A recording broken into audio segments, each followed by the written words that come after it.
ЭКО — единственный способ лечения бесплодия. Многие пары применяют с помощью менее инвазивных методов лечения, прежде чем прибегнуть к ЭКО. Например, иногда помогает изменение образа жизни, правильное питание, умеренные физические нагрузки и контроль веса значительно повышают şansı pары на естественное зачатие.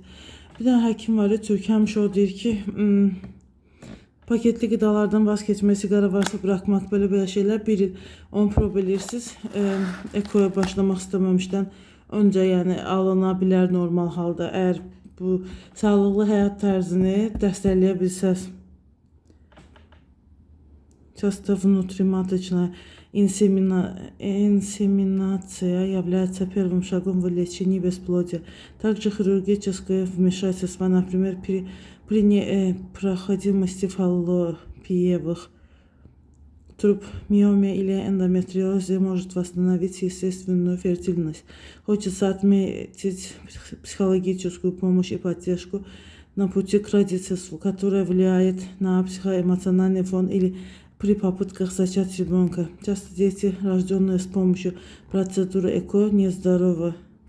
Дети, зачатые с помощью ЭКО, имеют такие же показатели здоровья, как и дети, зачатые естественным путем. Долгосрочные исследования не выявили существенных различий в когнитивном развитии, интеллекте или состоянии здоровья детей, зачатых с помощью ЭКО, и детей, зачатых естественным путем. После поправки на возраст матери и другие факторы не было выявлена существенной разницы и в частоте серьезных врожденных дефектов у детей, зачатых с помощью ЭКО, и у детей, зачатых естественным путем.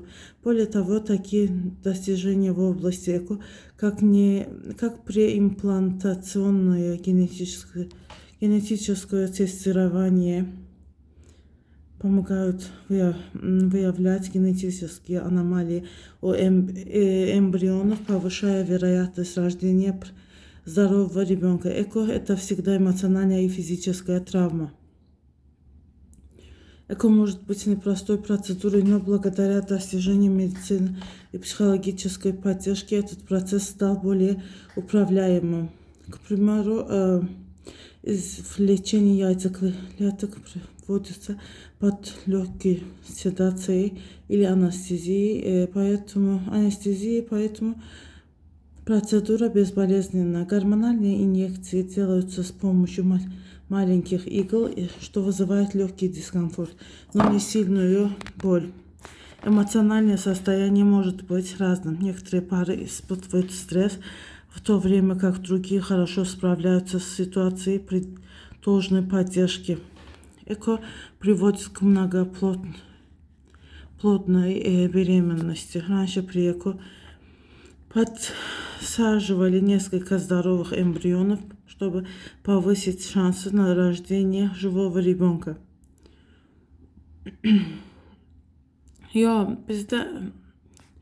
Bizim eşidib bildiyimiz hallar belədir də. 3 uşaq anası olmaq istəyirəm. Daha doğrusu 3 oğul anası olmaq istəyirəm. Ona görə bu yolu seçirəm. Sonra da deyirlər ki, öyle bir şey var. İndi sizdən eşidirəm. Sual cevabda qoyurlar ora. Belə yəni. Однако технологии шагнули вперед.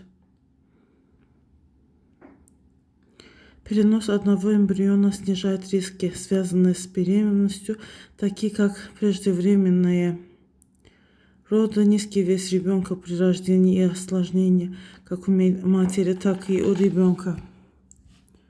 Гормональная терапия перед ЭКО может привести к онкологическому заболеванию. Главное следить за своим здоровьем. Врач, гинеколог, репродуктолог назначает женщине обследование, и если обнаруживается проблема, рекомендует сначала полечиться и только потом идти на ЭКО. Перед процедурой партнеры проходят полное медицинское обследование. Если есть факторы риска, то к процедуре не допускаются. А бывает и так, что естественная беременность наступает после неудачного ЭКО. Многие женщины считают, что выбор в пользу ЭКО для зачатия ребенка автоматически означает, что они недостаточно фертильны, чтобы забеременеть естественным путем. Это не всегда так, поскольку бесплодие является следствием множества факторов. Связь между фертильностью и способностью зачать ребенка довольно сложная и зависит от состояния спермы, наличия яйцеклеток, их жизнеспособности и множества других aspektов здоровья. Həmişə deyirlər ki, yumurta hüceyrə çox böyük olur. Spermatozoid onun yanında çox balacadır. Yəni yenə də qadının önəmidir də, qadının sağlığının daha önəmi olduğu bu mənada. O necə ki XY xromosomundan danışanda mən qız istəyirəm, oğlan istəyirəm. Məndən asılıdır, səndən asılıdır söhbətləri.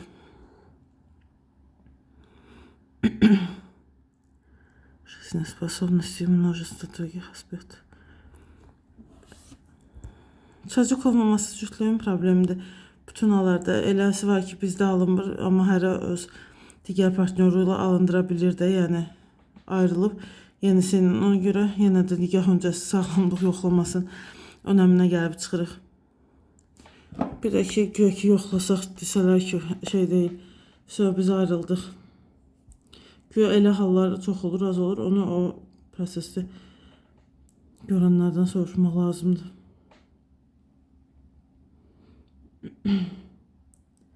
Harda qaldıq? Тем не менее, даже если шансы забеременеть естественным путем могут быть ниже, чем у других людей, они определенно не равны нулю, и естественная беременность возможна, даже если ЭКО не дала результатов. Почему неудачное ЭКО? Это еще не конец. Как бы не было обидно, что первая процедура ЭКО оказалась неудачной, это еще не конец. Одна неудача не означает, что все последующие циклы будут такими же. Иногда организму нужно время, чтобы привыкнуть к процедуре, и во второй раз реакция может быть положительной. Многие женщины отмечают, что при второй попытке эмбрионы становятся более здоровыми, а реакция организма более благоприятной, что приводит к наступлению беременности. ЭКО – это безопасный метод зачатия, и беременность, наступившая в результате ЭКО, мало чем отличается от беременности, наступившей естественным путем.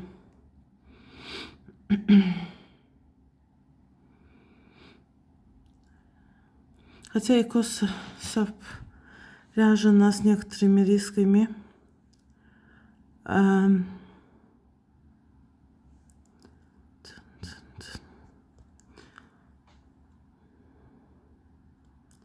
исследователи и врачи отмечают, что преимущества ЭКО перевешивают риски. Переход от бесплодия к беременности и родительству может потребовать эмоциональной адаптации и поддержки. Важно уделять приоритетное внимание своему психическому здоровью и при необходимости обращаться за профессиональной помощью во время процедуры ЭКО.